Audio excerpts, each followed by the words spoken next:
Hello बच्चों, एक बार फिर से आप सभी का स्वागत है आपके इस प्यारे से यूट्यूब चैनल कोडोलॉजी वर्ल्ड पे। तो फ्रेंड्स, आज की इस वीडियो में हम लोग बात करने वाले हैं एक बहुत ही यूनिक टैग के बारे में जिसका नाम है कोड टैग। ठीक है ना, आप लोगों ने सुना होगा शायद, या नहीं सुना होगा, तो आज हम लोग इसी के बारे में एक्सप्लेनेशन देंगे। कोड टैग होता क्या है, ठीक है ना। तो आप लोगों ने देखा होगा कि हमको कभी कभी कुछ कोड लिखने की जरूरत हमारे वेब पेज में पड़ जाती है और वेब पेज में हम लोग कोड लिख देते हैं, जिसका इस्तेमाल आप लोग सोर्स कोड वगैरह को देखने के लिए, उसको पढ़ने के लिए करते हैं। ठीक है ना, तो आज उसी के बारे में हम लोग बात करने वाले हैं। यहाँ पर हमने एक H1 ले लिया, इसके अंदर हमने लिखा कोड टैग, लिख दिया।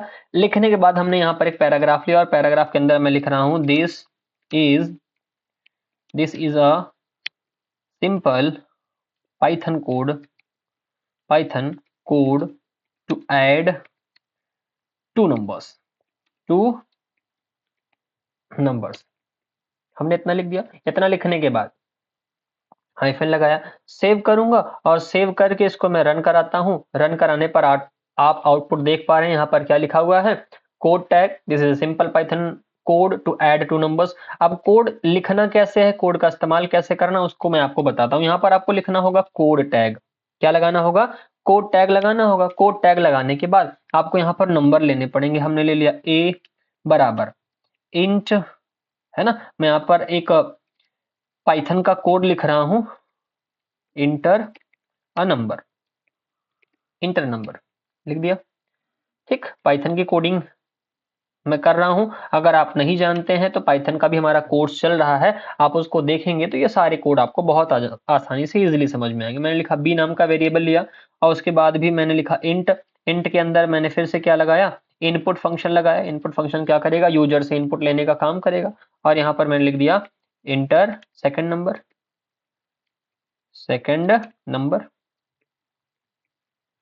इतना मैंने लिख दिया, इंटर सेकंड नंबर। अब उसके बाद यहां पर आऊंगा और यहां पर लिखूंगा RESULT, रिजल्ट नाम का वेरिएबल लिया और रिजल्ट नाम के वेरिएबल के अंदर मैंने A और B को ऐड कर दिया। फिर मैं नीचे आऊंगा, बोल्ड टैग हमारा यहां पर आ गया, मैंने B को ऐड किया और नीचे आ जाऊंगा मैं। नीचे आने के बाद यहां पर क्या लिखूंगा, नीचे आने के बाद हमको लिखना है इसको प्रिंट क्या लिखूंगा, the sum is equal to, comma लगाऊंगा और कॉमा लगा के लिख दूंगा रिजल्ट। ठीक, ये हमारा क्या हो गया, बेसिक सा एक पाइथन का प्रोग्राम हो गया जहां पर हम दो नंबर्स को बहुत आसानी के साथ जोड़ पा रहे हैं। ठीक, तो ये इतना कोड हमने क्या लिख दिया, पाइथन के अंदर लिख दिया, दो नंबर्स को जोड़ने का, दो नंबर्स को ऐड करने का। ठीक है, तो इसका मतलब क्या है, इसका यूज क्या है, जरा इसको देखते हैं। इसको पहले सेव करेंगे, सेव करके रन कराएंगे। आप ध्यान से देख पा रहे होंगे यहाँ पर आपको क्या दिख रहा है, पाइथन का एक कोड यहाँ पर आपको विजिबल हो गया होगा। ठीक है ना, इसमें कोई लाइन ब्रेक वगैरह नहीं है। अगर आप चाहते हैं तो यहाँ पर लाइन ब्रेक जोड़ सकते हैं। मैंने br दे दिया, यहाँ पर मैंने फिर से br टैग यहाँ दे दिया। यहाँ पर भी आते हैं और br टैग लगा देते हैं, b लिखा और यहाँ पर भी आएंगे हम लोग br टैग लगा देंगे। सेव करेंगे, सेव करके रन कराएंगे, ये आपको दिख रहा होगा। अब एक चीज बच्चों समझना, यहाँ पर समझने वाली बात क्या है, आप इसके फॉन्ट को देखिए, इस पैराग्राफ के और इन सब के फॉन्ट को देखिए। दोनों फॉन्ट में अंतर आपको दिख रहा है ना, बिल्कुल। ये नॉर्मल फॉन्ट है आपका, ठीक, और ये जो फॉन्ट है ये मोनोस्पेस फॉन्ट में लिखा गया है। किस फॉन्ट में लिखा गया है, मोनोस्पेस फॉन्ट में लिखा गया है, जिसकी खासियत ये होती है कि यहाँ पर हर लेटर का साइज, हर सिंबल का साइज लगभग लगभग इक्वल होता है और पूरा का पूरा कोड के अंदर जितना भी हम लोग लिखेंगे, पूरा का पूरा ब्लॉक जो होगा वो मोनोस्पेस फॉन्ट में लिखा गया होगा। ध्यान से देखिए, पूरा पोर्शन हमने कहाँ लिख रखा है, कोड के अंदर लिख रखा है ना।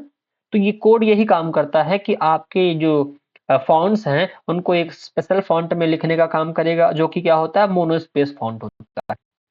अब ब्राउजर को ये समझ में भी आ रहा है कि ये इतना पोर्शन जो लिखा है, ये तो मान लीजिए पैराग्राफ है, ये पता चल रहा है, ये हेडिंग है, ये भी पता चल रहा है, लेकिन ये नहीं समझ में आ रहा था। अब ब्राउजर को ये समझ में आने लगा, ये इतना पोर्शन जो हमने लिख रखा है ना, ये किसके अंदर लिख रखा है, कोड के अंदर लिख रखा है, कोड टैग के अंदर। मतलब ये किसी न किसी लैंग्वेज का कोड है। ठीक है ना, अब ये किस लैंग्वेज का कोड है हम लोग देख करके समझ पा रहे हैं, पाइथन का कोड है। ऐसे आप जावास्क्रिप्ट का, सी लैंग्वेज का, जिस भी कोडिंग भाषा का आप इस्तेमाल करते हैं, यूज करते हैं, आप उसके कोड को कहाँ लिखेंगे, कोड टैग के अंदर लिखेंगे। ठीक है ना, सिंपल सा कोड टैग ओपन कर लेना है, क्लोज कर देना है, बाकी सारी कोडिंग आपको वैसे के वैसे लिख देनी है। ठीक, एक चीज और बच्चों, इसका जो कोड टैग है इसका कोई एट्रीब्यूट नहीं होता है, बेसिकली ब्राउजर को इंडिकेट करता है कि हाँ हम लोग कोड टैग का इस्तेमाल कोडिंग को लिखने के लिए कर रहे हैं। ठीक, अंतर क्या है? अंतर यही इतना है कि इसके अंदर जो भी आप लिखोगे वो मोनोस्पेस फॉन्ट में आएगा। ठीक, तो आई होप ये कोड टैग आपको समझ में आया होगा। वीडियो पसंद आई है तो वीडियो को लाइक करें, चैनल को सब्सक्राइब करना नहीं भूलना है। ठीक, और हम लोग ऐसे ही आने वाली आगे की वीडियोस में ऐसे यूनिक और स्पेशल जो टैग्स हैं HTML के उनको लेकर के आते रहेंगे। तब तक के लिए ध्यान रखिएगा। Take care, bye bye.